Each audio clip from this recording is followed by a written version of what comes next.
The Bears have to really go onside kick here. Otherwise, they would get it back maybe with like 45 seconds left. So it's sealed the decision. Try the onside kick. It's laying around. Got to pick it up. And it's loose around. Who's going to get it?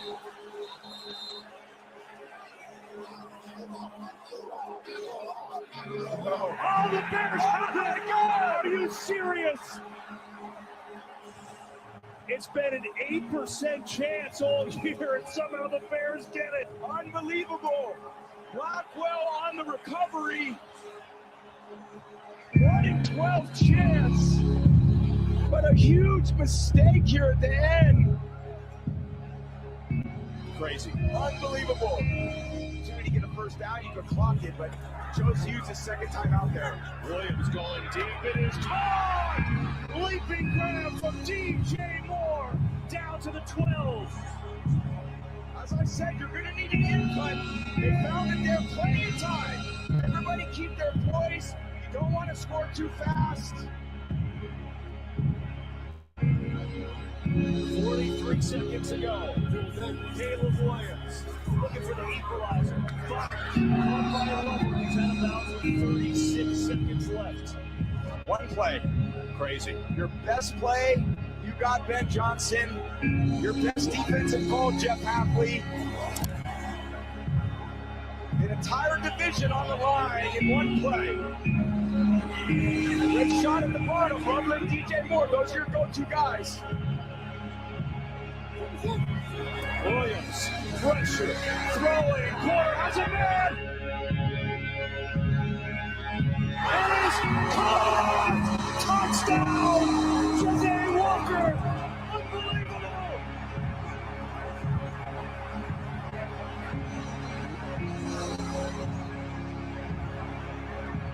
Unbelievable! He's right!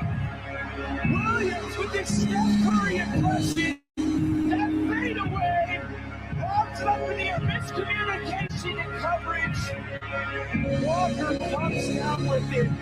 Santos to tie it up, it is up and good!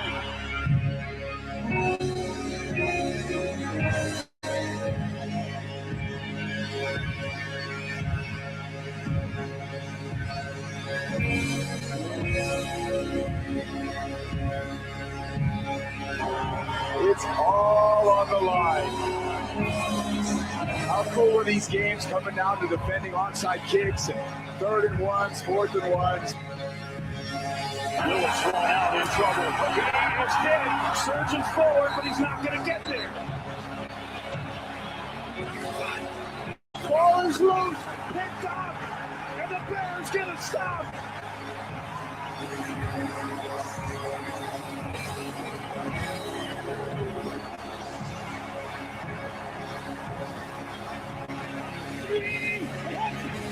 Snap. Caleb, play pick, looking to throw, going deep, searching for DJ Moore. For it all.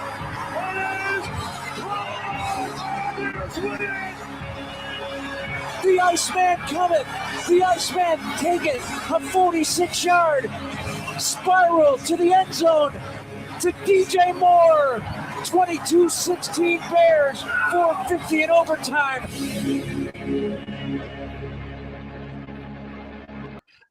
That's right. Welcome in. It is a new era in Chicago football. Jeffrey, welcome in. It's good to have you on the bandwagon. What a great Monday it is. Whew. That just gives you a little bit of chills there, waking up and seeing that wonderful montage. Shout out to Second City Bears on X for that montage that they put together. Absolutely beautiful. Yeah. Listen, congratulations. Wins don't come much bigger than that. And to be able to do it, to do it in that spot, season, game, division on the line. We talked about beginning of the year, right? We love Caleb, but we need to see him take some of these moments and rise to the occasion. And he's risen to the occasion every single time this year. And you can tell he has the locker room. You can tell he has the city. You can tell he has the coach. And the sky's the limit for them the next few years. And I always want to touch on that real quick because the biggest one is the locker room. Right. There was a lot of doubt that first year, especially. We saw the body language of DJ Moore saying to Tyson Bagent, we need you out there, dog. The whole painting of the nails fiasco, there was a lot of stuff that Caleb Williams brought with him. Some he put on himself, some not. But you're absolutely right. Chicago, you have your franchise quarterback. And this is the wild thing. We're in year 2, and I don't even think he has touched his potential. I mean, let's also back up a little bit. That was not a good game for the Chicago Bears and the Chicago Bears offense all the way up to the fourth quarter. Once again, they looked like complete shit the majority of the game. No running the ball. Again, you have the drive that you go down, you just absolutely pound the rock the whole way down. You're at a 4th and 1. You decide to run some stupid trickery. Bro, what are we doing? Between the legs. You needed a half of yard. You have the best run game in the NFL. The offensive line manhandling the Packers on that drive. Yes, you did get stuffed once, but my goodness, I need to see some QB sneaks out of Caleb. Yeah, the dude's a brick house. Also, let's maybe not snap it between the legs of our tight end, angling it up because you have to get it through his legs and up to the shortest running back that we have on the team. I think if that was Caleb Williams, that was a good snap. If that was Caleb, probably would hit him right in the head. Why not run it where Monungai's in front of you and you use him as a lead blocker? You know what I mean? And why not do the a la Ravens? Where they just hike it to Mark Andrews and they all push him. Same thing with Cole Kmet. There was a lot of different things.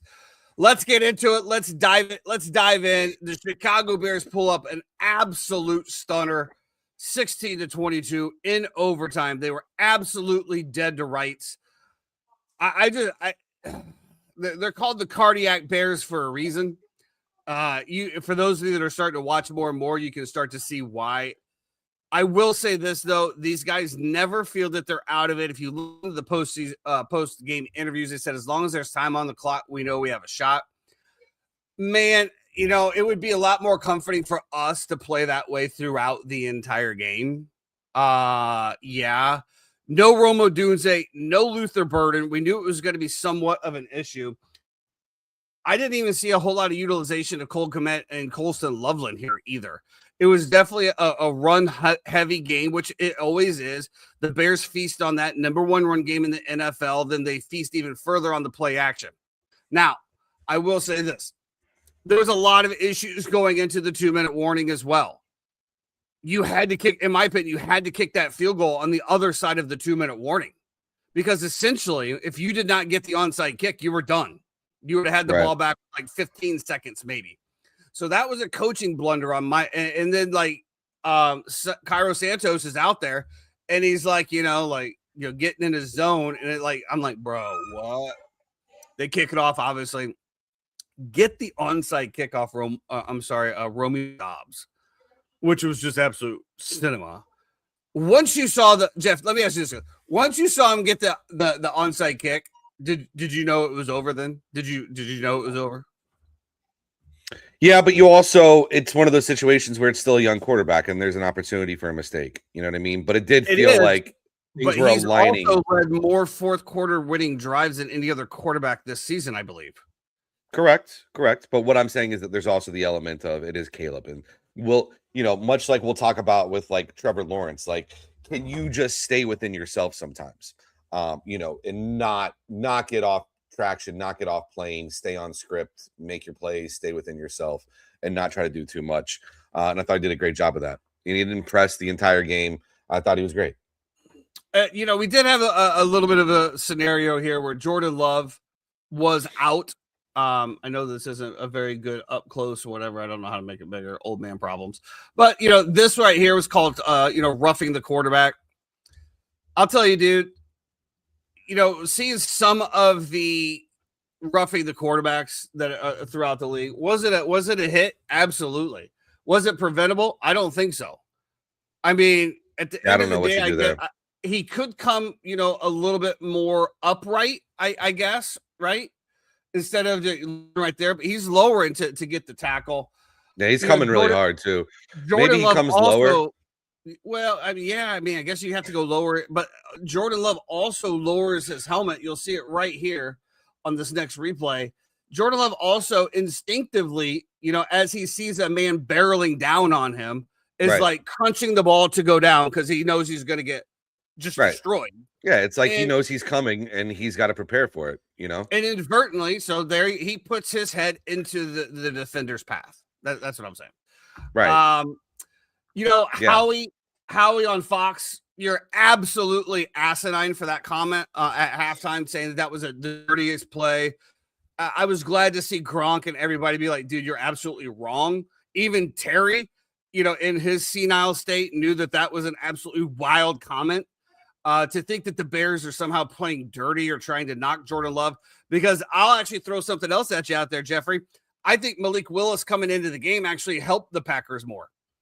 That was a game plan that was unaccounted for, that Malik Willis started running around that nobody accounted for. Obviously Jordan Love has been playing very, very well. I'll tell you another thing that I just cannot stand with this game, the way that it played out, is this bend don't break defense, where you literally let them just control the ball the entire first half. The Chicago Bears had 3 offensive possessions in the entire first half. You're letting them go down there 80, 90 yards to hold them to a field goal while they're draining 8 to 9 minutes off the clock. Yeah, they were 0 for 5 in the red zone, though. So, I mean, there is that. They were, but at the end of the day, you're also not letting your offense on the field. And offense has been one of the highest scoring offenses. They were averaging 31 points a game. I'm not sure 100% what they're averaging now. But again, that's where I see the offense on there to run the ball and control the clock the same way. At the end of the day, a win is a win. You don't apologize for wins in the NFL. Jeff, again, I said at the beginning of the show, I'm very happy to have you aboard. I'm glad that you were down this rabbit hole with us. This just seems like now it's a team of destiny. There's only so many things that can go right. And it seems like right now, for as many things as the Bears have gone wrong over, the course of the years, things are actually starting to bounce the Bears' way, and it feels so good. There's so much joy and jubilation in Chicago. So much. I saw reports on, TikTok videos, the fans, crying in the stands. I don't get that much, but there was a guy that was talking about, his father, used to whatever, passed away, and he came and did this, whatever. And they won for him on his day. And there's just a lot of good stories, which is good stories everywhere. But it's good to see the Bears relevant again. When the Bears and Packers are both relevant in the NFC North, it's good for the game. We'll see what happens. We'll see what happens going into it. Bears now hold the number 2 seed, 1 game behind the Seattle Seahawks for the number 1 seed, with some pretty important games left coming up. 2 games left. Yeah. Very good fortune for the Bears. They've ran pretty well all year this year. I just want to point out I've always been a Chicago ally / supporter. Even going back to the Cubs days, I remember you being on the phone with your father after the curse got broken. So I've always been there for my boys. But I feel like you're a little deeper right now, though. You think I'm deeper? Yeah, I think it's because your love of Caleb Williams. I think that kind of brought you to it a little bit, in the draft and things of that nature. If there's anything that we learn, I will be loyal to a fault. And then once I break up with you, I'm done with you. But then there's always a chance to bring me back in, Trevor Lawrence. And God damn it, we are so back, unfortunately. We're not. Hey, hold on. Before we get into that one, though, we got another game to talk about first. But before you get into that one, we can skip over that. Anything to close us out with the Chicago Bears, Jeffrey? You did it without some weapons as well, too. So it's like, you got to be number 1. You got to be happy with the way everything's been trending so far, and the way everything looks. And listen, defenses take some time to be able to communicate properly and get aligned. And now that you have everybody back and communication on the back end, everything like that, I thought they played pretty well, considering. Tremaine Edmonds, to your point, coming back. Edwards with the big tackle on the 3rd and 1 on Malik Willis, who came in was serviceable, and then obviously get the fumble on 4th down. But we talked about it anyway. Well, yeah, we talked about that pre-show. Yeah, that D line had blew up that offensive. They were already in the backfield when that thing was down. I think that they still hold off, but you never know. You could have one of those balance plays. All I know is it does feel different every time you beat the Green Bay Packers. To your point, which you kindly put out into the chat the other day before the game, that the Packers are like 13-1 against the Bears. Well, now it's 13-14. Yeah, now 13-2. Yeah. Kudos. Congratulations. We got to close this thing out though. San Francisco next week, right? And San Francisco and Detroit. And Detroit, regardless. In San Fran, or is it at home? I do believe it's in San Francisco. Okay. In San Francisco, at home versus Detroit. But then at least you get the Poverty Lions to be able to beat up on outdoors in Week 18, which is nice as well too. It was funny you mentioned that, because I was talking to somebody about the Chicago Stadium again, right? Which wild things now moving to Gary, Indiana. I didn't realize exactly how close. They showed the renditions of where they thought about building, and literally the background. Jeremy, I don't know, what is it? 30-minute drive from Chicago to Gary, if that. Okay, 30 minutes. Hey, I mean, it is what it is. I will walk back a few statements that I made about the Chicago Bears being a complete poverty organization, because more details did come out about this Bears stadium, and that the Bears were actually funding $3 billion of it. They're going to fund the entire stadium privately. They want the city to inject the infrastructure, new roads, things of that nature. And then I also learned more about this, is that apparently the city of Chicago still owes like $500 million from the last renovation that they did to Soldier Field to keep them back. Jeremy, when was that? That was a long time. It was like 2003. So then my question is to them, I don't know if they put it $1 billion or whatever, but like, you're telling me in 22 years, like, you still owe $500 million? Like, who brought up that financing schedule? First of all, so I understand the city's point about, hey, we're still holding the $500 million bag. You want us to put another $500 million in infrastructure or whatever. So I get it. It's kind of crazy, but yeah, it is what it is. I would love to expose the 49ers. I think that they're definitely beatable. However, I think that the San Francisco coaching and the offense will probably eat up that Dennis Allen defense, just because the bend don't break ain't going to work with them. It's just not, but we'll see what happens. The 49ers are a different animal when they have everybody kind of humming, right? When you have Brock Purdy in and to go along with McCaffrey and Jawan Jennings, and I guess Pearsall's hurt again and not going to play tonight as well too. That is I correct. just can't get right. We got shot. Yeah. I mean, so did 50. He's still out here, doing 50 ain't playing NFL football. Yeah. Shout out to the Bears. Congratulations. Great win. It's been a great year. I'm happy for you guys. Let's get on to some sadness as a Bucs fan. Let's get on to it. The Bucs head into the Panthers and just drop another one. 20-23. Times where things looked great. There was times where things you got to take them for kind of what they were. It was funny because it's like I felt like we were moving the ball okay. And then you're like, wait, Baker was 18 of 26 for 145. Like, those are not great numbers. You're not pushing the ball down the field. Emeka Egbuka had 2 targets the entire day. One of them, he finally stretches the ball down the field. He hits him for 40-something yards, his only catch of the day. Todd Bowles, man, I don't know what we're doing there. It's I'm going to say it again. I got so upset with it yesterday, but it's literally 2nd and 7 with 13 seconds left in the game. Or sorry, not in the game, in the half. Bucs are up 10-6. You're about to hold them to another field goal, and for some reason you go 0 blitz, and I just can't fathom why you go 0 blitz there and leave everybody one-on-one. Not only do you leave them one-on-one, but you have them playing 15 yards off of the defenders or off the wide receivers. So, and I understand the concept of keeping everything in front of you. They have no timeouts if they throw it in bounds, whatever. But let's at least roll the guy over and maybe double up Tedrick McMillan, who is head and shoulders taller above our DB and just better because we're down a DB when Zion McCollum just went on IR. So I just didn't understand the play call. It comes back to bite him in the ass for sure. You lose by 3. That's a huge swing right there. They score a touchdown instead of kicking a field goal. But just not good enough. And it's been not good enough many weeks in a row now.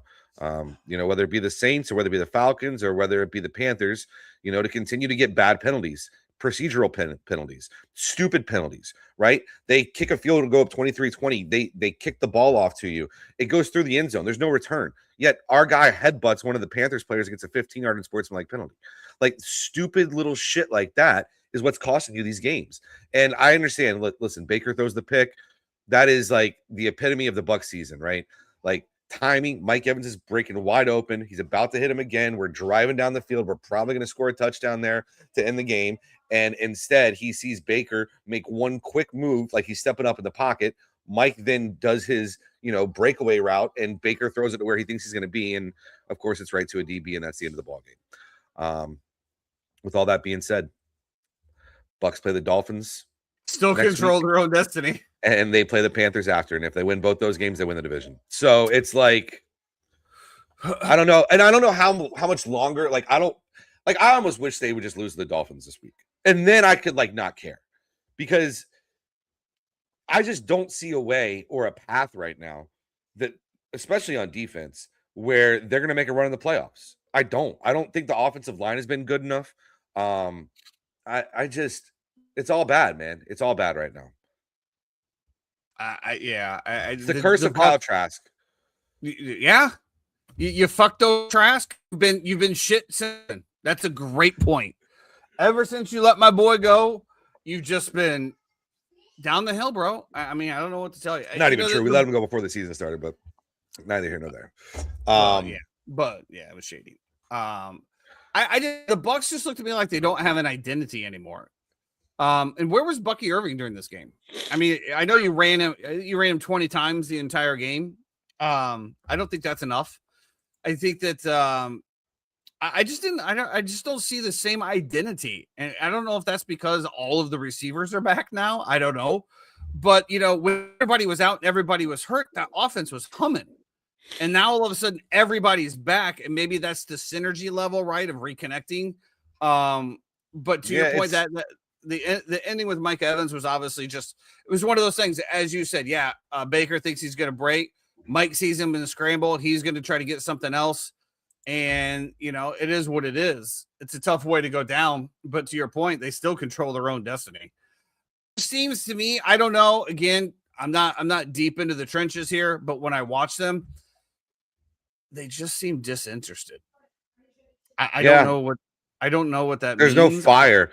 And we even get like Baker was our second leading rusher. He had 40-something yards rushing, right? And you're sitting there in the last drive, which he always does, gets out of the pocket, picks up 20-something yards, right? Gets us to now we got a little bit of momentum. We're kind of moving, we're feeling ourselves, whatever. And it's just laid flat every single time. And they've gotten terrible bounces, terrible luck in certain situations. I get all that. At a certain point, do you just say that this team is just unlucky and that's what they are? Or do you look at it and say, well, maybe they'll bounce back next week and the ball bounces back to them? I don't know. I don't know. Like I said, I'm a big body language person, I don't know, which bro. is why I was questioning DJ Moore throughout this entire year. I just don't see the body language out of them, man. I feel like you don't have a rah head coach who's gonna get you fired up to go out there and want to kill somebody. There's no good, better, best in that locker room. But I will also tell you this: there's no good, better, best in that locker room. That is true. All of the AI Green Bay locker rooms that were being released after that is pretty amazing. I'll see if I can find some here. But I will tell you this. I can't remember. Oh, I think it was Saturday or whatever day, or maybe it was even Sunday, when I think it was Fox or somebody goes around. They show all the winning locker rooms, right? First, they start off with Eagles. They look like they hate that coach. I mean, there was no excitement when he was in there. He was like, yeah. And they're just like, whatever. They showed 3 or 4 different things. And I'm like, I even rewound it and watch this. Watch these locker rooms. And they were all just like, whatever, oh, yeah, good game ball, right? And then they went to the Bears. And these dudes are jumping up and down, waving towels. And you know what? Again, I know we moved on, but shout out to the Chicago Bears fan base. You guys stuck around that entire game. I would have been gone. I would have been beating the traffic. You all stuck. Man, you stayed the entire game and got to see that. I just don't see that fire. I don't see that fire. Act like you've been there before, Yeah, well, again, I prioritize lucky I stayed up, Jeff. I almost went to bed. I packed up, got the kitchen cleaned up, got the dogs outside to pee. I'm like, that's it. About to lost my whole bankroll on it. But you know what? Where there's a will, there's a way, Jeff. And as a wise man once said, you got to keep firing. Got to keep firing. Well, can I present this question to you real quick as we this is going to be a great transition here, Jeffrey. I can't wait to hear it. Are the Bucks missing Liam Cohen? Obviously. Ooh. I mean, the offense has been terrible this year. And I mean, Dave Canales as well, too. You can go back a couple years. And I understand this is Grizzard's first time calling plays, his first time in this role. He'll learn a lot from this year. But it's a lot of really short passes. And I don't know if that's just because the O-line's not good and Baker's feeling pressure, but it is a lot of 3 and 4 yard dump offs that you're getting that over Panthers and over and over. Line again. did eat up the O-line of the Bucks. Yeah.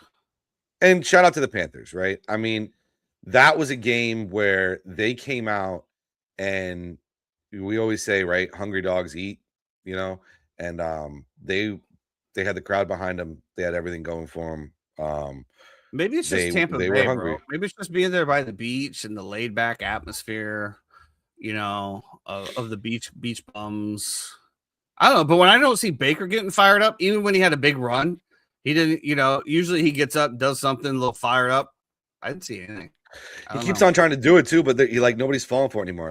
Every time Bucky Irving gets hit, right, or tackled, he sprints to Bucky Irving to try to pick him up off the ground. And I think he does that to interject himself into the pile in the situation and talk shit and get people fired up.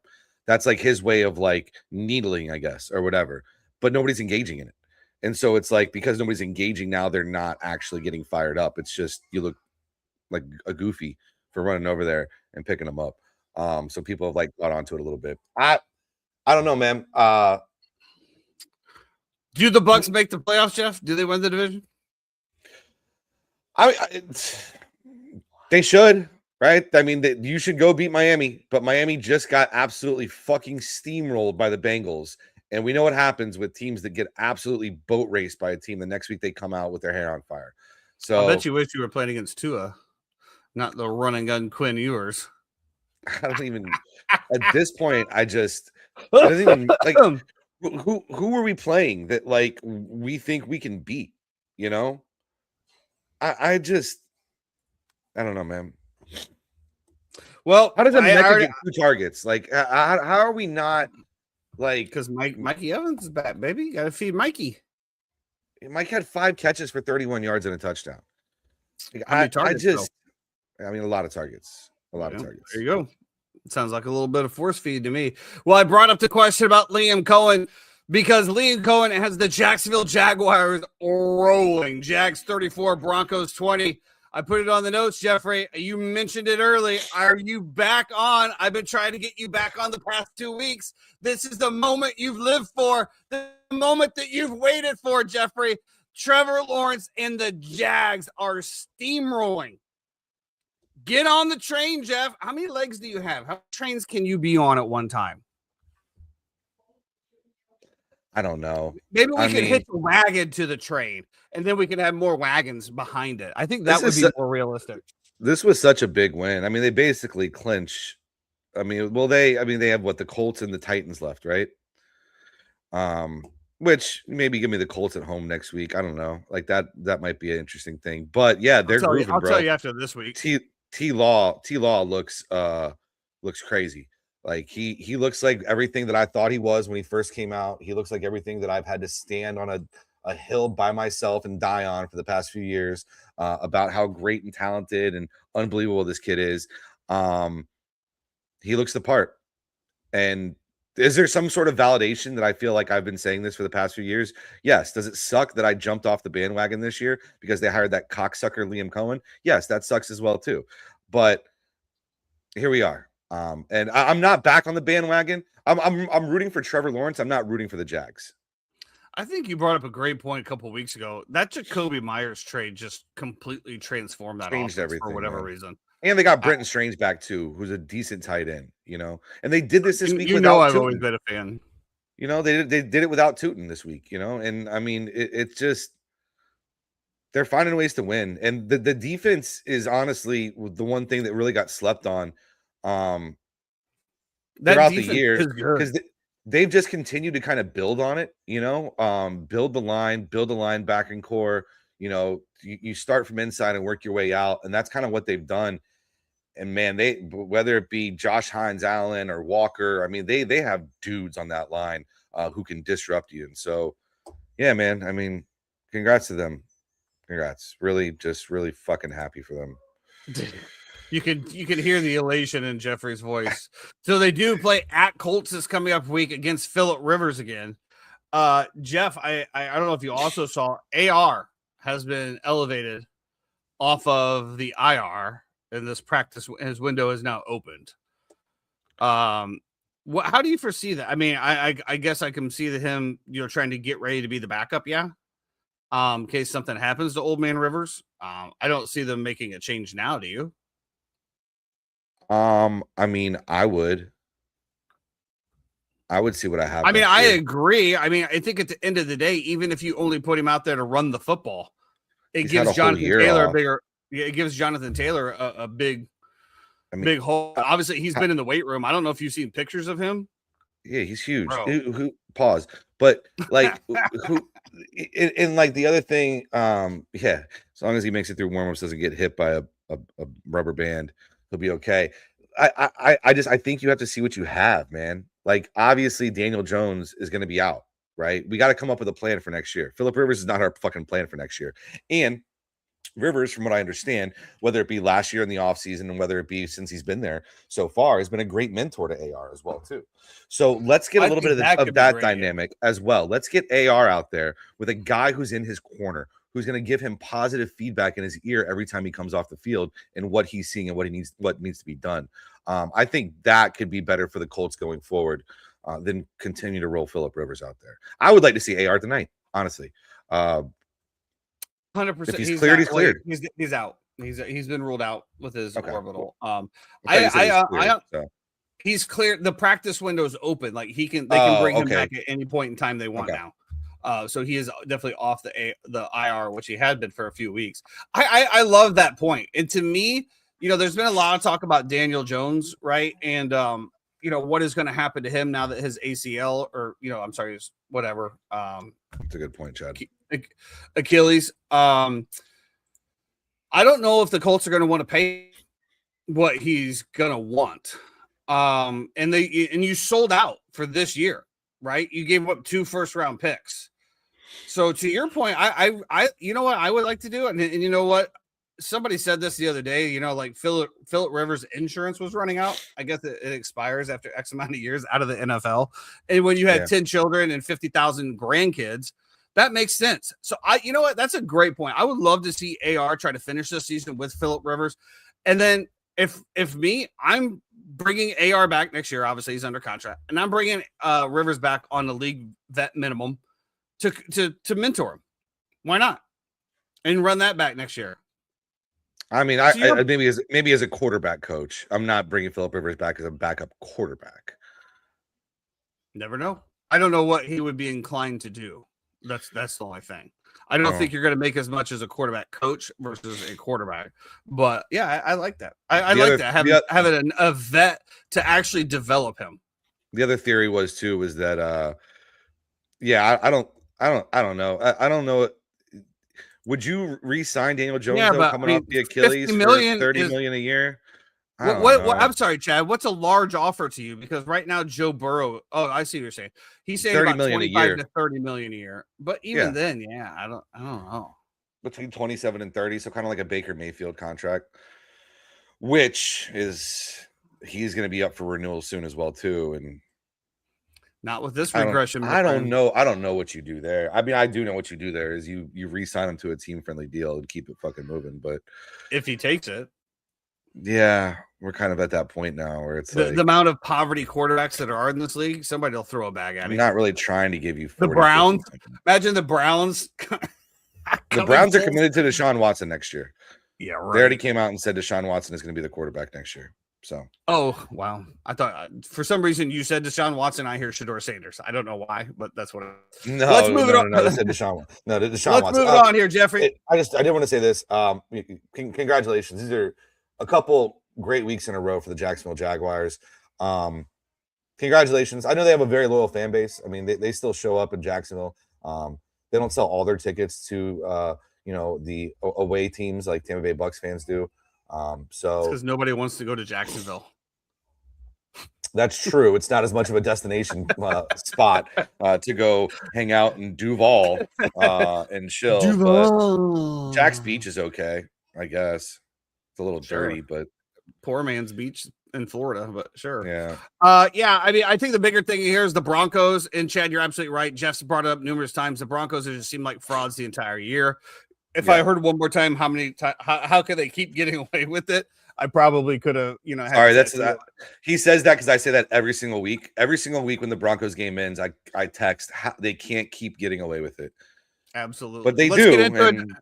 Let's get into another playoff matchup, Jeffrey. The Pittsburgh Steelers headed into the Detroit Lions 29-24.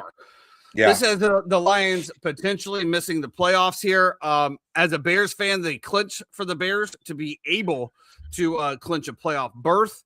I don't know how I feel about it, but I will tell you that I like it. I don't know what that means either. I do not want to play the Detroit Lions in the playoffs. I would much rather play the Packers than them. Disagree. I was a little pleasantly surprised by the Steelers here, and Aaron Rodgers is humming. Yeah, he's humming, man. And I'm just glad that he's in the AFC and not the NFC. Because if he was somehow in the NFC playing like this and knocked the Chicago Bears out again, he would find a way to find you. Yeah, I don't know how I could go on. That'd be crazy if it was like a Steelers Bears Super Bowl, and the Bears beat them. I would agree with that. Yeah. Which somebody already leaked the script saying that the NFL already created the event for the Chicago Bears to be in the NFC Championship game. So if you have any futures out there, because the Bears still get absolute zero respect, which I can't deny. Like, it's not like I'm. Are you betting them? Or you're not betting them, right? I mean, you bet this week. No. Jeff, it's too hard. It's But it looks like the Lions, I mean, what a run here, man. Lions fans. Last year, you're absolutely at the top of the pinnacle, the number 1 seed, and you lose in the first round, decimated by injuries. You think you're coming back. Obviously, you lose both defensive coordinator and offensive coordinator this year to head coaching jobs. One of them looks like it's going to pan out. The other one, not so much. The defense looked okay. Another slew of injuries, and you literally went from touching the Super Bowl to missing the playoffs in 1 year. And folks, that is the NFL. Yeah, I mean, I'm going to give myself some flowers here for a second because oh boy, I have been very low on these Detroit Lions for a long time now, and I've caught a lot of shit for it from certain people, TJ. And yeah, I mean, their defense is atrocious, and that's a problem. And you can't have Dan Campball calling plays. It just can't happen. So they got to figure that out in the offseason. They need to come up with a better defensive scheme that's going to be able to highlight some of their playmakers a little bit better. But I just think it's a weirdly constructed defense and roster. Are they going to go spend the money on it?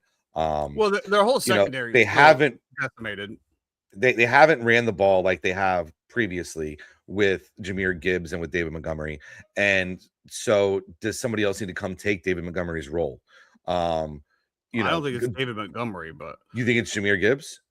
I think it's the O-line. I think it's the O-line and the play calling. Yeah. I mean, to the point of here, I'm trying to bring it up here. Yes, there's no gadgets anymore. It's kind of line it up and go at it. There's no motion. There's not a lot of jet sweeps. There's not a lot of your eyes aren't going everywhere like in a Ben Johnson offense where you're paying attention to 4 different people moving before the snap. So it's just you ran the ball 11 times, Jeff. Yeah. The Detroit Lions ran the ball 11 times. Yeah. Dan Campbell should not be calling plays. I've said this too. I don't think any head coach should be calling plays. I don't think any head coach should be calling plays. I agree. But yes, in this day and age, you have to do that because otherwise you end up with the same shit that you're seeing in Tampa Bay, where Baker Mayfield's been there for 3 years. He's had 3 different offensive coordinators. Yeah. There's just no synergy because that's just the way the league is now. Everything is offensive. And when you have a good offensive mind, they become a head coach. And if the head coach is calling the plays, you never have to worry about anything being changed. I agree with you. I would love a head coach to be a head coach, to be able to see all of it. What adjustments do we need to look at on defense? How do I need to manage these timeouts, even if it's on defense or offense? Right. I don't like being sucked up into that one thing because, again, there's nobody there to tap. I said it numerous times, to tap you on the shoulder and be like, hey, dude, we should probably look at taking a timeout here. Same thing with the Bears in that 2-minute drill with the field goal. In my opinion, they had to kick that field goal on the other side of the 2 minutes. So if I'm the head coach, I'm already over. I'm not worried about calling this play. I'm already over to my special teams guy. Be like, look, you got a fire drill coming here. We're going to get you out with 2 minutes and 20 seconds. I need that ball in the air by 2:08. So that it goes through by 2:04, 2:02. So I have that. Now I have 3 timeouts to stop them to get the ball back. Then I don't need to do an onside kick. I absolutely 100% agree with you. 100% agree with you. Yeah. And that's why I loved what they did originally when they started doing drafting the way they were. It was, and I understand they try to get Ragnar back this year because they know that that's an issue as well, too. Right. Like the Lions they're a smart group of guys. They can understand that they need help on the inside and the interior. And that's the way they built this team. And that's why they've been good for the past few years. Did they have injuries this year to their offensive line? I'm not sure about that. I didn't like him coming in, and I thought the defense was objectively bad. Even and I know I understand they get injuries where Kirby Joseph, who's all pro, goes out, and that's a big hit to the defense as well too. But I don't think it matters. They definitely have issues on the offensive line with injuries. They're starting practice squad players. They've always had issues with injuries. I feel like as well the past few years. I don't know. I will say this. The Steelers can run the ball, obviously. We saw what Jaylen Warren did, much to Jeremy's chagrin. Guy got knocked out of his fantasy football matchup. He's just beside himself about it. Even though I probably made him just about the same amount of money at the bar last night on NBA bets as he would have won in fantasy football. But that's neither here nor there. Yeah, I mean, he hits those 2 40-something yard runs. I mean, that's pretty much the ball game. And also the end of this game was crazy as well, too, right? They sit there. Amon-Ra St. Brown, 100%. It's offensive PI. He tries to bow up on Jalen Ramsey, bounces off of him, catches the ball, flicks it to Goff. Goff runs in for the touchdown. Could have been a game over. They call it OPI. No time left on the clock. Game's over. It was the correct call, in my opinion. It was also wild to let that play keep going when he was stood up and ran back 5 yards. Yeah, I don't understand at what point and because when if they would have done that, exactly. Because if they would have called forward progress, which he caught the ball at the 1 yard line, and he flicked it at like the 5. So while they were pushing him back the whole way, if they would have called forward progress, Detroit would have had another play. But they let it play out. And that whole situation was pretty weird, man. It was pretty weird. Then you have the offensive pass interference on Tesla on the play before that, which was also a little bit questionable when you look at the DB kind of push Tesla into him. It was OPI. You cannot pick that close to the line. Or that far away from the line. You get like you get like what, 2 yards or something like that. They were definitely in that. I mean, he was right at the goal line. It was questionable. That's all I'm saying. It was questionable. I don't know. I thought it was definitely a pick play in OPI, but it was definitely a pick play, but you can run pick plays and get away with it if you run it right. If you're running the route. And to me, it didn't really look like Tesla was moving. He was running his route. He didn't adjust to go into the defender. And I think that's where it comes into play. Regardless, Lions lose. What a fall from grace. Again, I put this more of the Steelers. Now, I know Warren obviously had a great game, but to me, that was just defensive misalignments again and missed tackles. I mean, Gainwell makes that catch, right? I think they had 2 45-yard runs. Give up 2 45-yard runs, and to your point, Kenneth Gainwell was just an absolute circus catch. Unbelievable. Yeah. And then to get up in front of the defender's face and run it in. Oh, my goodness, man. Yep. That guy's GFY. He is going to be seeing ghosts. Steelers in firm control now of the AFC North.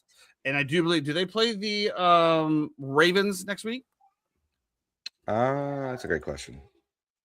Or Chad knows. Chad has all the lines already. Chad always knows. Pittsburgh plays Cleveland. Pittsburgh plays Cleveland. The Ravens play the Packers in Green Bay, which who knows what's going to happen with that. And then they end the season with the Railers. With the Railers? The Steelers. Wow. The Ravens end it with they end it. It might be over by then because something happened with your microphone. Did you click a button? What happened with my microphone? I can barely hear you now. Oh, really? Now I can hear you. You just kind of like turn the volume down or something. Weird. Can you hear me now? Oh, much better. I didn't do anything. Oh, there it is. Perfect. Now you're 100% back. Welcome back, Jeffrey. Let's get into anything to wrap up on the Steelers lines, Jeffrey, or are we ready to move into some other Patriots or Ravens? No, I mean, I just, listen, I agree with Chad. You get that defense in cold weather at home playing in the AFC. Like, do you see Bo Nix going into Pittsburgh and balling out? I don't know. To me, that's the Steelers defense has not been good this year. Right, but we talked about, especially in this spot, right, with no Watt, and a couple players banged up. Like, I thought that this was a spot where the Lions would definitely get them without a doubt. I thought so as well. I thought this is where the Steelers get exposed. And the Steelers stood up to me, because we talked about it, right? The Steelers defense is an outdoor defense, right? It's a press coverage. That's why they got Slay. That's why they went and got Ramsey, right? You play guys, you play up on them. You let your defensive line just absolutely maul the O-line, and you make them beat you over the top. And so with the group of quarterbacks that's left, I kind of agree with Chad. Like there could be a path there where Rodgers, somehow rides it all the way to the bowl. With Tomlin. Yeah, I mean the only one standing in your way is Allen. Lamar's going to be out. Yeah, there's Mahomes. You got Drake May, who obviously has been playing very well. However, Buffalo also has the worst run defense in the NFL, which was also weird. I know that we didn't talk about that game, but obviously Junkins getting hurt very early in the game kind of skewed things a little bit. But I didn't understand again, why were the Browns just not trying to run it down their throat? Junkins and the Browns have done really well as far as running the football anyway. And it was one of those plans that I'm just like, what? I mean, to me, the Browns should have won that game again. Yeah. I mean, that's a Kevin Stefanski issue though. I'll say it again. Jeffrey, I don't think you're going to get your wish. I think he's coming back next year. So Probably. let's get into it. Patriots, Ravens, Patriots 28, Ravens 24. All but shuts the door on the Ravens, in my opinion. Lamar Jackson hurt again. I do believe it was second quarter. He got hurt. Huntley comes in, can't get it done. The biggest thing here, Jeff, I didn't understand. I didn't even see it. I didn't watch the end of this game because it's past my bedtime as an old man. But Derrick Henry was not in for like the majority of the fourth quarter. I think that was just more of a situational thing. But from my understanding of what I saw, I saw him getting carries in the fourth quarter, so I don't think that's actually. I think it was like right? from 6 minutes on, like he did not play. I don't really care about that because I feel like as well too. That's also one of those situations. Hold on. How can you not care about that when the man had already ran for 121 yards and averaging 7.1 yards per carry? And you have over 2 minutes to score a touchdown with Tyler Snoop Huntley, and yeah, that you just don't. I mean, yeah, I just don't get it. I mean, the Patriots were great. I saw him get a couple carries there in the fourth quarter, but I also think too they were trying to throw the ball a little bit more, and so you had Keaton Mitchell that was out there as well. I think it was just situational. I don't think it had anything to do with anything at all. Like, I think they got behind the sticks a few times as well. So, yeah. Jeremy said that he fumbled again. He did fumble. He fumbled like in the first quarter, though, right? Or in the first half. I don't know. Me again, though, that just goes to the point again. Okay, so you got a guy that's 18 for 2, 128 yards, averaging 7.1. Obviously, has a 23-yard breaker, 2 touchdowns, and in the fourth quarter, you change the entire game plan. I just don't understand. The same thing with the Bears, right? When we're talking about the Bears and Swift and Monangai are averaging 4 to 5, 6 yards a carry, and we just say, oh, you know what? We're just going to stop running the ball. I don't. Again, like there, Chad. Yeah. Well, apparently, yeah, a lot of people were on the Patriots, which rightfully so. That line to me was just absolutely asinine. A lot of people hit that. But yeah, I don't know. I don't get it. To me, there's a lot more issues in Baltimore than I think that we know about. So I don't know. Maybe it's time for a change there. I mean, we're for a change in Pittsburgh with Mike Tomlin 3 weeks ago. Now they're ready to hoist him out on their shoulders. Is there? I mean, maybe there's a change for Baltimore, right? I don't know.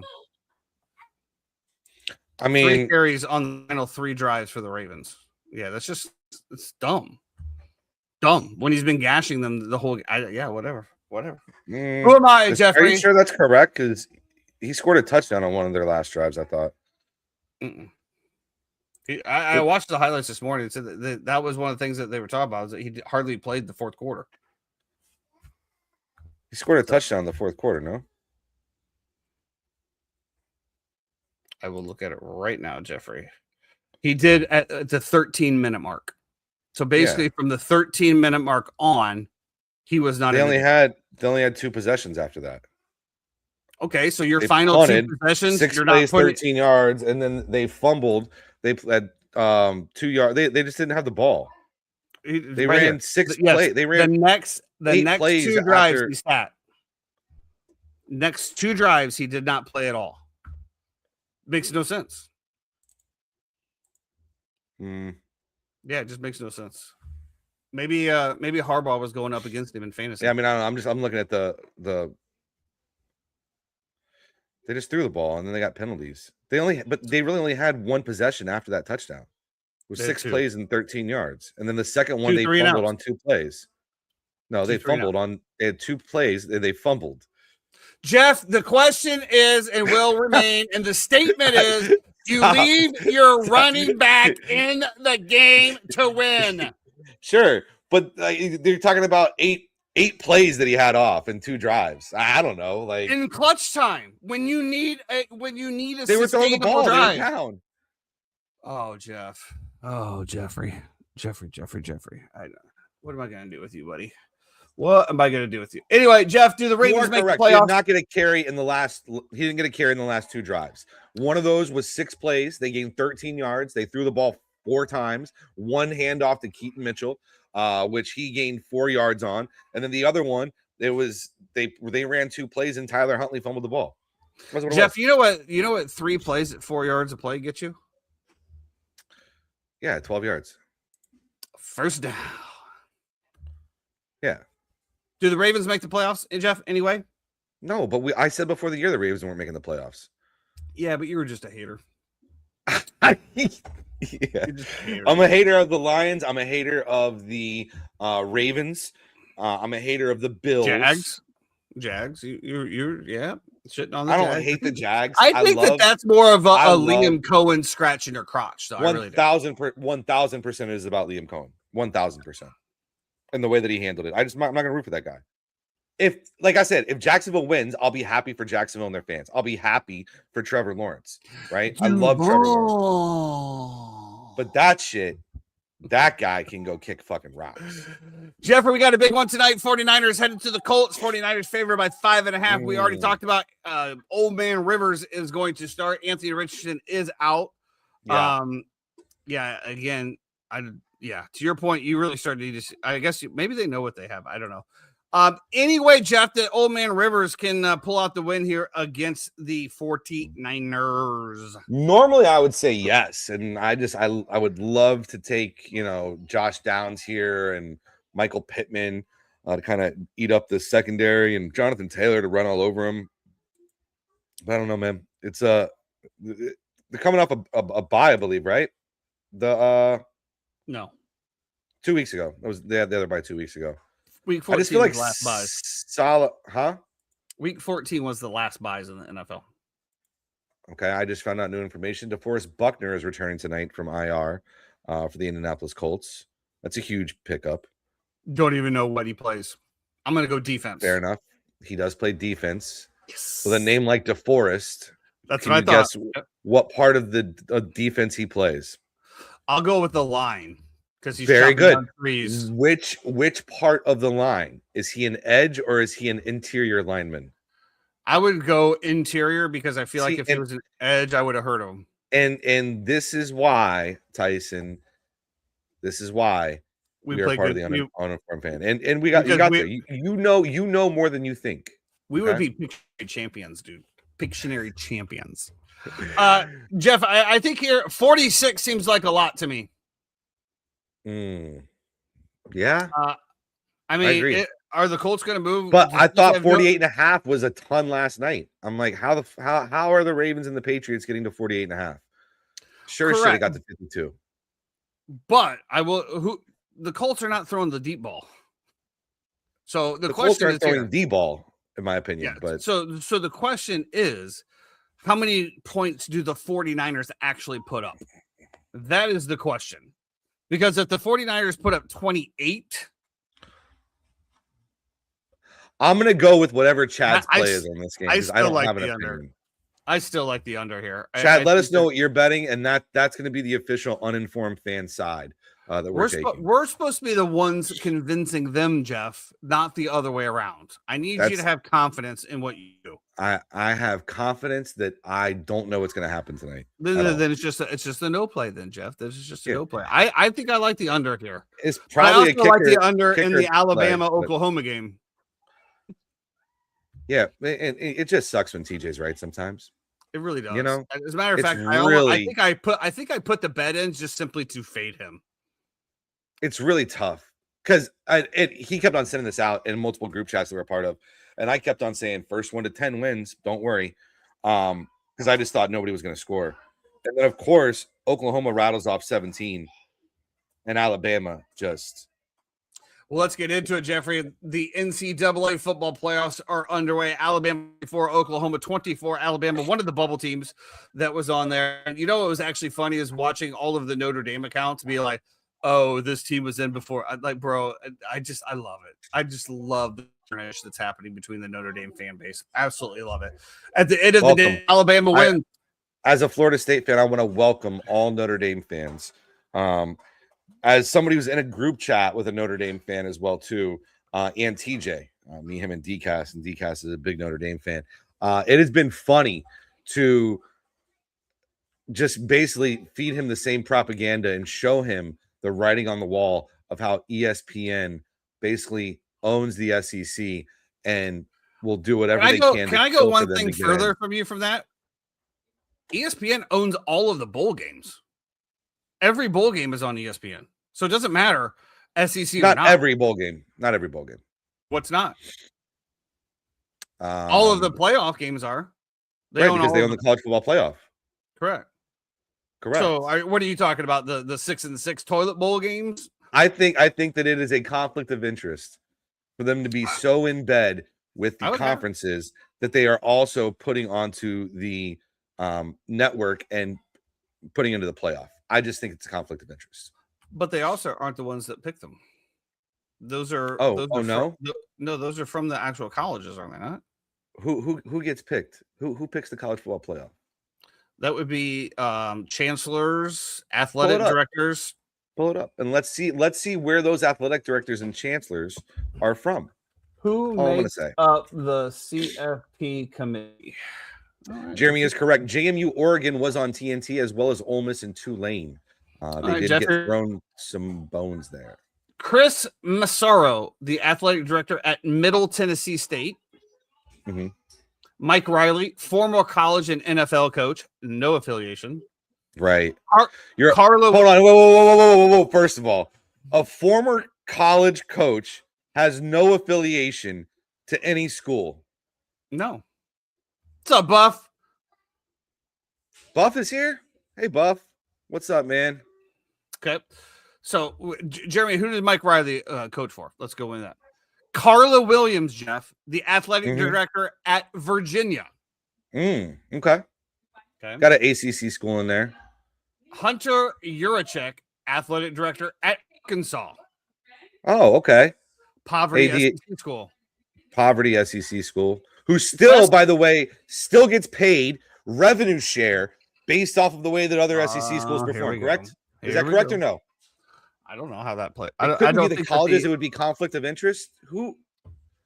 Josh, hello. Josh, we're giving you the playbook. Wesley Walls, former NFL tight end. Yeah, I remember Wesley Walls. Carolina Panthers, I believe, right? I don't know. David Saylor, athletic director at Miami of Ohio. You didn't. You being. We're going to stop doing this, but you being like there's no affiliation, just being like Wesley Walls, just I'm not done. I'm not done. You're done. We're moving on. Chris Alt, former Nevada coach and athletic director. Nevada.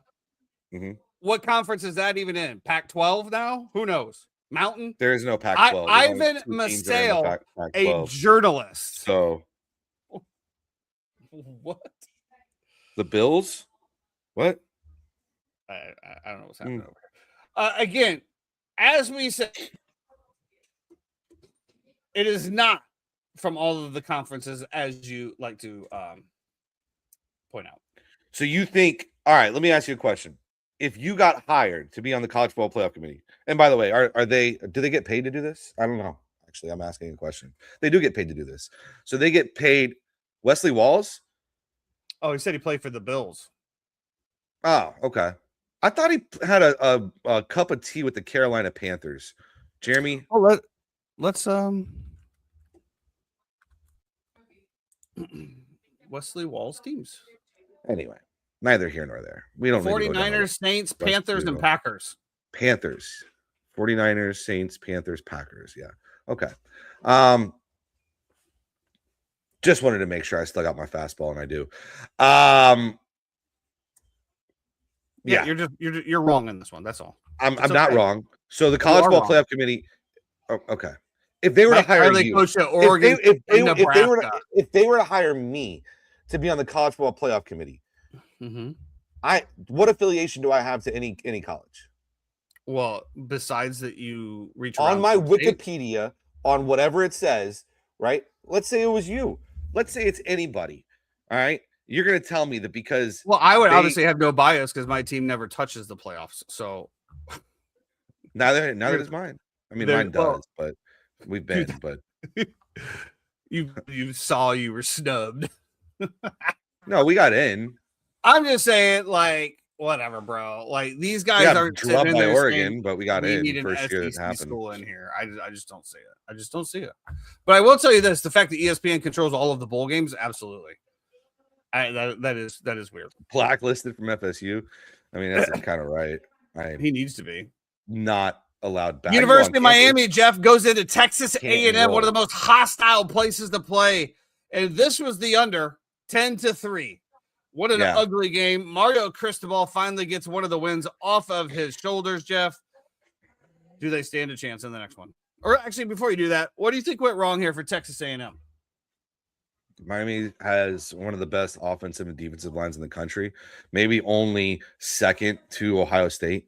So, yeah, they're well coached on both sides of that specifically offensive defensive line. They've done a lot to try to build through that, and then they added playmakers on the outside, and they got those playmakers on the field immediately freshman year. But Tony, baby Jesus, he's an integral part of their offense. He is a true freshman. He was playing high school quarterback last year. I just think I think the game interesting. There was a couple of things that I did look up and I loved. Miami is only giving up 4.8 points in first half so far this year. So that first half total being at 23.5 was like a hammer spot of taking the first half under. I think it'll be kind of the same thing against Ohio State. I see it as like a drag down kind of a knockout game. Beck was pretty bad. He was not great. I do think they stand a chance against Ohio State for sure. Because they're going to be able to run the ball. Fletcher was incredible. He had the best game of his career, and you're doing it in that hostile environment. I think it's cool that Miami fans got a chance to go down there too and witness Texas A&M hospitality and see what that's all about. There was a lot of, I don't know. I think A&M seems, especially the South and Texas and stuff like that, it seems like just a very hospitable spot. And from all the reports I saw from Miami fans, they had a great time and were very well taken care of by A&M fans. So shout out to them. Really? Wow. I would have thought the opposite, honestly. But you just never know these days, Jeff. You just never know these days. Yeah, what's the spread? The spread's like 11? Why can't we get a bracket, like a size? Like why can't I find give me a break, man? Brother, this is I don't know. 2025 ESPN can do it. Yeah, because they own the graphics, those bastards. Right. Yeah, I thought it was a great win for Miami. I didn't really give them much of a chance, to be perfectly honest with you. That crowd noise there is just something else. I think it's one of the largest stadiums, over 100,000 people with the kids in there. It's just an absolute dog of an environment. And if I'm not wrong, Jeffrey, I do believe this is the first win in this series by OA teams. I do believe the first round of the playoffs, all of the home dogs won and won pretty handedly. So I guess nice to see that. My Ohio State's 9.5 point favorites against Miami on the next. Yeah, I figured it'd be around 10, something like that. It's probably the right line, but I will Miami can definitely cover this easily for sure. I definitely want to take Miami more in the first half over a game, but I don't know. I don't know, man. I think Miami's over the top threat is going to negate some of that pass rush. Getting that ball out quickly. They have an over the top threat though. Like Carson Beck was legitimately bad last week. No. I'm talking about Ohio State. Oh, beating Miami over the top. Smith and Carnell Tate, which I think Carnell Tate got hurt, if I remember correctly, their last game of the year. So it'll be interesting to see if he's back and playing. I mean, just Jeremiah Smith. I mean, if you're going to try to double team, if you're going to put him one-on-one, they're just going to whip the ball all day long. And I think that's going to negate some of that pass rush from the Miami and the trenches as well. I'll be the first one to tell you, I am not a big college guy. I don't know a whole lot about it. This is my 10,000 foot view level and what I've seen. I just feel like Miami doesn't really know what they do. And that's just to me a reflection of Cristobal in general. Defense is defense, right? When defense can show up, you don't really need a whole lot. It's either man coverage, zone coverage. There's not a whole lot of shit going on there. And there's not a whole lot of eye candy. And now we'll see what happens with Ohio State this week to see what kind of tricks they pull out. I think it could get very out of control very quickly. Or it could be a close game. I think it'll be a close game. I do want to say, obviously, it's funny. We had a pretty good one on Saturday. I had a little parlay. It was basically the under Miami. We had the over in Montana State. We had Ole Miss to blow them out, and then we had JMU to cover. And shout out to JMU. Let's get into those games there. Tulane, There's 10, nothing to talk Ole Miss, about. 41, James Madison, 34, Oregon, 51. Lot of chirp about whether these schools should be in. I didn't realize James Madison has produced a lot of NFL linemen. Like, they're like big in the trenches at James Madison. Yeah, I mean, JMU just has only been at an FBS school for the past 3 years, Jeremy? Something like that. I believe they just are kind of getting their feet wet with it. So I think the sky's the limit for the program. I thought that was such a sweat. The fact that we backdoored our way in there. What was the spread on Oregon? I had it at 21.5, and they were down by it was 38-13 or something like that. I don't remember. They were down by a lot. And they ended up scoring a couple touchdowns to kind of end it. They went for 2-on-1, and I thought I was screwed because it was at 22. And I'm like, oh, well, Oregon's going to come down and score. They're going to come down and score, and I'm going to get fucked out of the half point. Oregon comes down, kicks the field goal. JMU comes down, scores a touchdown. And the way that it played out is they have the ball. There's like a minute left. They run down. They get the ball on the 1 yard line, right? Long story short, they get an OPI. So we have first and goal from the 1. They get an OPI in the end zone. Goes back to first and goal from the 16. And when all you need is for them to score the touchdown, you're like freaking out. They finally get it down there. It's 4th and 1 from the 1, and they punch it in to backdoor cover. C'est la vie. Good night. I didn't watch the end of this, Jeff. Did Oregon let their foot up off the gas? Yeah, of course. The whole fucking second half, the game was over. But that's how they covered, though. So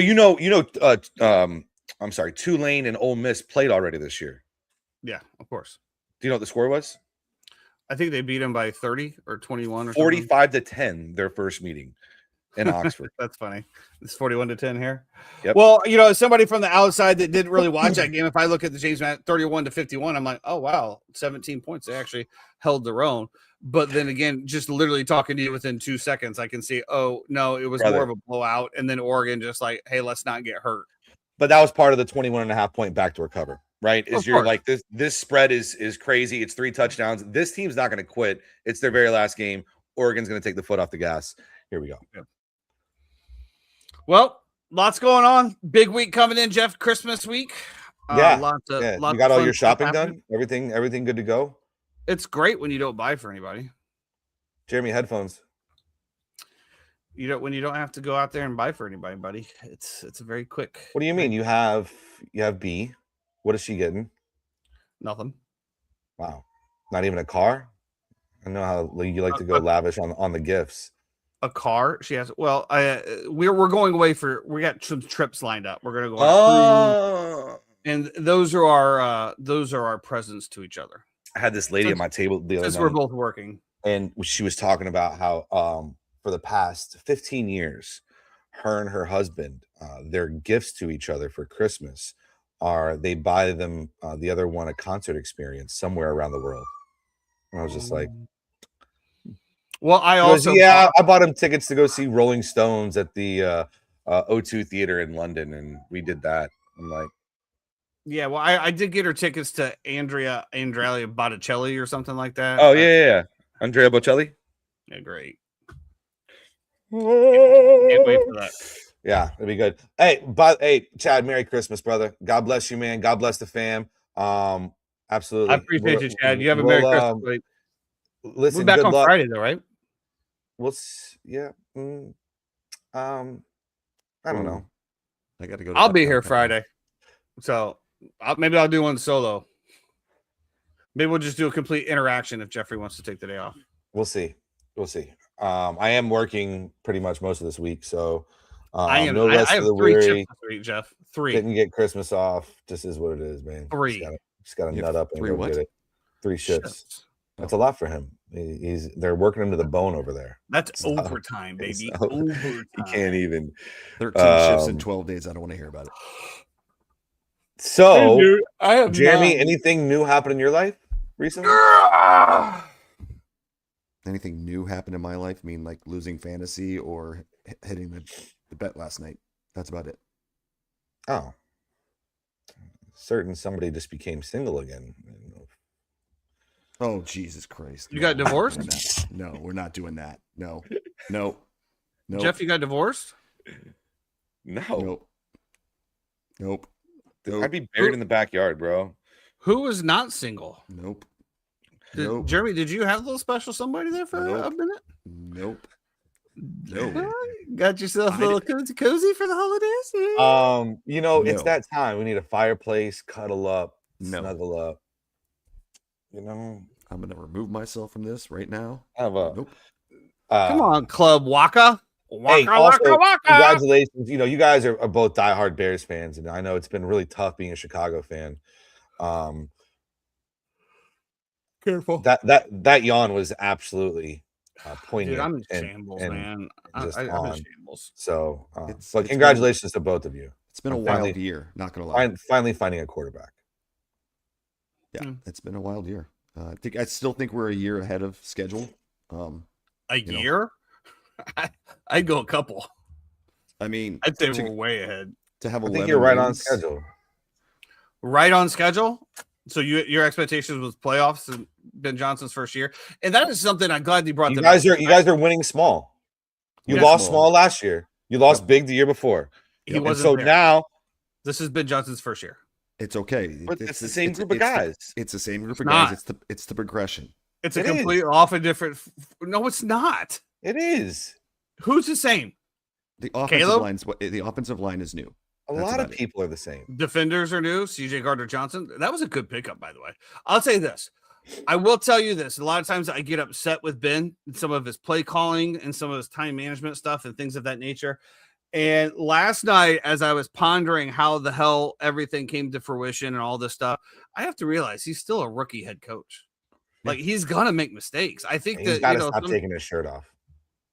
He's only done it once. Free hot dogs, bro. That's a man of the people. That's how you get the entire city behind you, right there. Yeah, you do. You give everyone free hot dogs? Hell yeah. They've done it twice now this year, and they said every time people have been waiting at 5 or 6 a.m. in the cold, sitting there outside the Wiener Circle to get free hot dogs at 10:30. Bro, you could never. That's nuts. You couldn't pay me enough to sit. Right, it is brick out there. Yeah, that's a different cold. Also, Jeffrey, I wanted to report on the Gaylord Palms ice experience. And skip it. I've never gone. So this is I was irate walking into this place. So first of all, it's $38.40 per person. Okay, whatever. You really had to add the change. Yeah. And there's a reason why. So I pull up to park. Ooh, $20 to park. How much do you think it is to park, Jeff? I mean, is it validated or no? No. They don't validate your parking at Gaylord? No. And this is specifically a parking lot for ice. Oh. Not to be confused with immigration. Okay. So if it's just a parking lot for ice, immigration and customs enforcement, I'm gonna say it's $15. $40. It's more. It was than the more experience. to park the car than the ticket to get in. Did Bianca have a good time? That's iceless. Yeah, we always have a good time. But I saw on there, though, it doesn't charge for until iceless. 30 minutes. So I'm like, B, let's run. We can get through this in 30 minutes. Anyway, we went in. It was 9 degrees. She was. We actually did get through it because there was nobody there because we picked it out perfectly. But it was nice. It was the Rudolph the Red-Nosed Reindeer, the old claymation. It was all in that. It was pretty cool. It had a little slide, the Yetis and all that stuff. But then they had a couple other things, but you had to pay extra to do those as well. I would hate to be there on the weekend. But I would skip that, Jeff. You hate to leave your house on the weekend. That is another great point. It's another great point. And every time I try, then I'm completely reminded why. 9:45 in the morning, 4:29 is a dead stop on a Saturday morning. Yep. What are we doing? What are we doing? That can't be church traffic. I see how some of them behave. Anyway, That's going to do it for us today on the Uninformed Fan. I hope you guys all have a very Merry Christmas this week. Remember, Jesus is the reason for the season. Keep your blessings up and spread them out. But if you do happen to be driving during the holiday season, for his sake, please stay out of the left-hand lane. Juwan Jennings, anytime touchdown tonight. Be great. Bear down.